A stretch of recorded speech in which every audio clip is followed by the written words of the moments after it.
palang doktor pag nagka-cancer na experience din po nila sa PCSO para humingi ng panggamot. No? So, cancer kayo, forget the politics. Kung binoto mo yung politician na yun o hindi, entitled kayo sa medical assistance na meron yung office nila.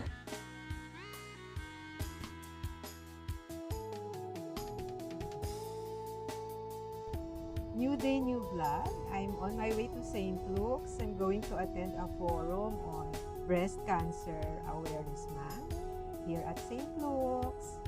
See you!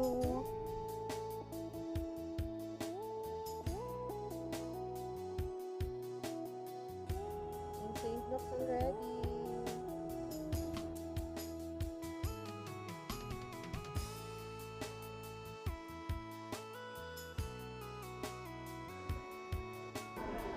I'm with Miss Ding and Hi! Miss Ding, tatanong ko lang Yes! about pink. Okay, so very timely yung tanong because October is Breast Cancer Awareness Month. Okay. So, Think Pink is a website that advocates for 3 T's. Tatlong T. So, ang first T is think. Think meaning dapat alam mo yung katawan mo. Tignan mo yung if you have symptoms, meron ka bang nakapambukol, and if you see, if you feel na may bukol, talk to your doctor. Second is test. Meaning, mag-breast self-exam ka dapat monthly.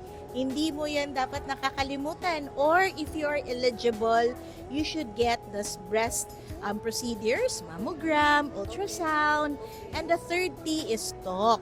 Meaning, sabi ko nga, kung meron kang nararamdaman, nakakapa, nakikita, talk to your doctor. At the same time, if you learn something about breast cancer, we encourage you to talk to your family, to your friends, para mas marami nakakalam, mas maraming nagiging aware about breast cancer. And ito lang yung dapat ninyong tandaan, especially to our breast survivors and warriors. Breast cancer is not a death sentence. Maraming salamat! Thank you. Yeah, very powerful statement and maraming matututo dito. Maraming salamat. Maraming salamat! See you!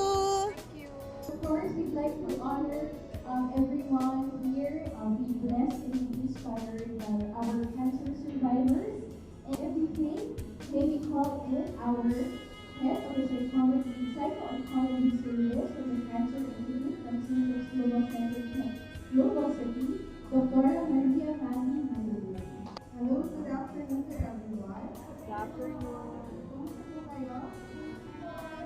Kumusta po ating mga basikat ng mga kabataan? Masigasig ba? Maraming salamat po sa mga nag-organize, Randy, this activity is very important. I'd like to acknowledge our partners for today, who are ladies of concern, the law. Thank you for coming to the webinar, and thank you to our consortium of the breast form, na mamaya i-practice on. Maraming expert. I also like to take the opportunity to acknowledge and thank our partners, the advocacy program of the Martin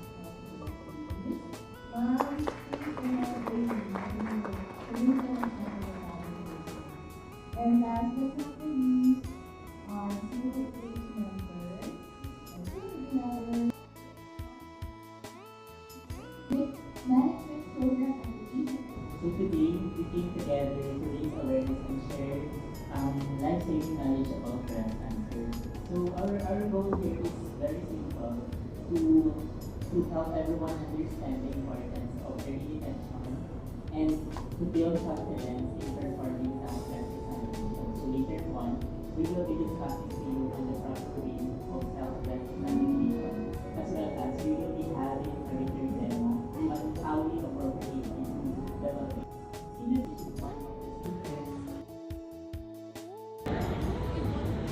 Multi-model. Usually when you take a bath, no? Waist, this head, ito, you start from the nipple, use this one. I do that too. I teach them. Just, make a circle around the nipple.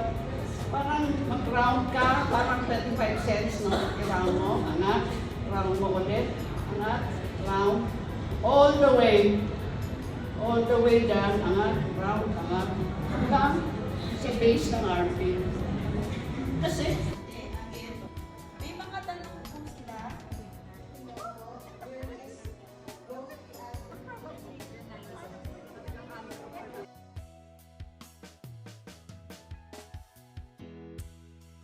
So this breast cancer patient naman, dahil maganda yung posisyon niya sa kumpanya, meron siyang executive check-up. So first year, executive check-up, may nakita bukol. Okay lang yan, bata pa ako. The next executive check-up, may bukol ulit. Hindi naman kasi yan nawawala. So sabi niya, okay pa yan. And then during one of her travels, kasi nga medyo may kaya siya, pansin niya, nahirapan siya maglakad. So kala niya, ay kasi frequently ako nag-travel or probably because of my age. It just so happened the pain was really unbearable, sobrang sakit. So they went to the ER, sabi ng doctor, kailangan kaya natin ipa-MRI what's happening sa spine mo. And sure enough, she has breast cancer. Tapos yung cancer nag-spread sa spine. So bakit? Dahil nga binabaliwala. So again, enforce natin to think, check your breast, do test, use the, yan ina-advocate ko na yung campaign ng iCancer 2034, is not a death sentence. Kung dati-dati kinatatakutan, ayaw nating pag-usapan, I think it's time to normalize the conversation because the But I just want to thank Dr. Madi for organizing this every year. Kahit paulit-ulit natin sinasabi the same things, kailangan talaga kulitin ng mga tao because number one pa rin ang breast cancer dito, so there's so much to do. So yung t-shirt namin is kung ano yung pinag-usapan niya, 20, 30, 40, di ba? Pag 20 years old, do a monthly breast self-exam. When you're 30, get a clinical breast exam. And by 40, get a mammography every year. Disclaimer, ito mo yung guidelines namin, hindi sa DOH. Because it's based on our own evidence. Parang halos lahat kami below 40 nagkasakit, di ba? So, if you do a mammogram according to the guidelines of DOH, medyo 50 years old pa. Parang gano'n. So anyway, it's up to you if you want to follow, but ito yung nag-work sa amin.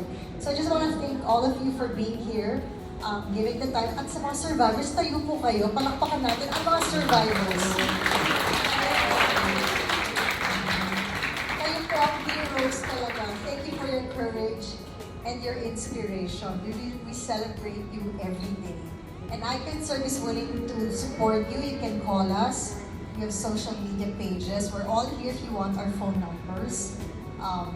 So there, and also to St. Luke's, we're always here to support all of you. The doctors and nurses, we need you. Huwag kayo magsawa, huwag kayo mag-abroad, please. Alam ko nagpaplano na kayo, pero bumalik kayo. Train and be better at what you do and then come back. So thank you to our friends also, Novartis, si Chris, laging sumusuporta. Think Pink, Ding, salamat. Dr. Angeli, thank you. And then Giselle, okay lang yung lakas ng loob mo, may courage, may faith, pero paano yung panggastos, di ba? Yun din eh. So, Giselle, if you go to our website, we actually write down all the possible financial assistance from Baclaran Church to DOH to PCSO. So, ikukwento ni Giselle yon. Kung meron kayo ibang tips, just share it with us. We'd gladly put it on the website. We also have a free downloadable patient manual that Giselle will talk about. Okay. Hi, ang bongbong-bongga nang nag-introduce.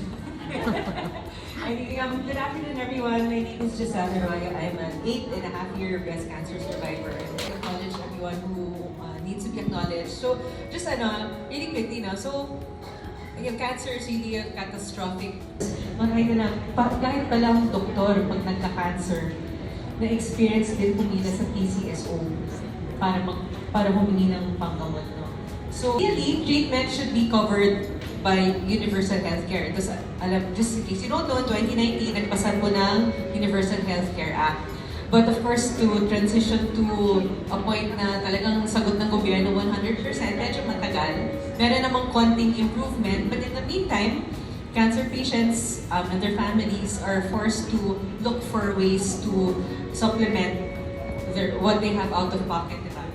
And just so you know then, meron ng PhilHealth Z benefits package of up to 1.4 billion pesos. Although this is all limited to a few government hospitals. And I think there's maybe like 1 or 2 private hospitals na meron.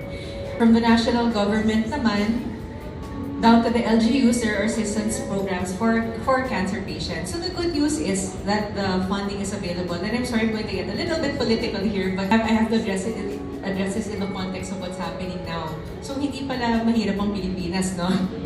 Mayaman pala ang Pilipinas. Marami palang pera yung gobyerno, pambayad ng gamot, pambayad ng treatment. Napupunta lang siya sa maling lugar. So I think that the funds are there. It's just up to us to demand. Tayo nagbabayad ng tax. So kung nagkaroon ng sakit, dito natin sisingilin yung tax na binabayad natin. And we should demand that go to government agencies, hindi pwedeng walang natatanggap ang cancer patient. No? So dito natin babawiin yung mga tax natin. We go through, but although not all of these programs are available in private hospitals, okay na rin na alam nyo para in the event na meron kayong kamag-anak, kaibigan. Let's face it, all of us have friends or family members who at some point will be diagnosed with some form of cancer, whether it's breast or colon cancer. No? So, ang unang-una namin sinasabi tuwing may na-diagnose with cancer is get your PWD card, para discounted agad. Hospital level, so nandun yung benefits as a PWD or as a senior. Meron din PhilHealth, kung hindi man see benefits, yung tinatawag nila ng case rate. Some hospitals have malasakit desks, so ito yung parang one-stop shop na pupunta ka doon para mag-avail ng programs ng medical assistance ng PCS or DSWD. Tapos meron din, and then some hospitals then have what they call social services. Diba? So i-refer kapag in-diage ng patient, pwede silang gusto na magpagamot sa private hospital like this one, pwede silang mag-apply sa social services department ng hospital. They will be assessed whether they qualify to be a charity patient. On the national level, ito, ang mga actually lahat naman ng elected officials natin, meron silang allotment for medical assistance. Ideal, no, yung system ng guarantee letter. Pero lahat ng gobyerno, lahat ng mga offices, from the office of the president all the way down to yung counselor, pwedeng humingi ng guarantee letter ang mga pasyente. We like to emphasize na pag binigyan ang pasyente ng guarantee letter ng sino mang publicly elected official, hindi nila utang na loob sa opisyal na yon. Kasi saan yun galing sa tax nyo. Diba? So I like to say, never mind, just if you need, pag may cancer kayo, forget the politics. Kung binoto mo yung politician na yun o hindi, entitled kayo sa medical assistance na meron yung office nila.